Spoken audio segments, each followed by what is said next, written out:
కూడా కిందికి దిగొచ్చి మనం పక్క బిల్డింగ్ అంటున్నారు కదా, ఇది ఓనర్ది. అంటే ఈ బిల్డింగ్ ఓనర్ది. యాక్చువల్‌గా ఈ పక్క బిల్డింగ్ మనకు కనిపిస్తూ ఉంది. ఇది బిల్డింగ్ ఓనర్ది. అక్కడ తనకు దూకడానికి ఆస్కారం లేకపోవడంతో కూడా ఇక్కడికొచ్చేసి కూడా ఇదే బిల్డింగ్‌లో లోపల నుంచి స్టెప్స్ ఉన్నాయి. ఇక్కడ స్టెప్స్ కూడా మనకు కనిపిస్తూ ఉన్నాయి లోపల నుంచి కూడా. ఈ స్టెప్స్ నుంచి పైకెక్కినట్టుగా కూడా గుర్తించడం జరిగింది సీసీ కెమెరాలో. ఇక్కడున్న ప్రిన్సిపల్ కావచ్చు. ఎందుకంటే ప్రిన్సిపల్ వచ్చేసి ఈ బిల్డింగ్‌లో ఉంటారు. ఈ బిల్డింగు జెంట్స్‌ది, అంటే బాయ్స్ కాలేజ్ బిల్డింగ్ ఇది. ఈ బాయ్స్ కాలేజ్ బిల్డింగ్‌లో ప్రిన్సిపల్ గిట్లా అంతా కూడా ఉంటారు. వాళ్ళంతా కూడా సీసీ కెమెరాలో గమనించినట్లు తెలుస్తూ ఉంది.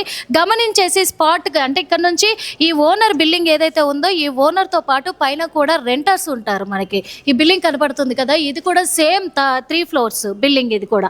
ఈ 3 ఫ్లోర్స్ బిల్డింగ్ అయినప్పటికీ కూడా థర్డ్ ఫ్లోరు పైన మనకు కనిపిస్తుంది మొత్తం బాల్కనీ కూడా.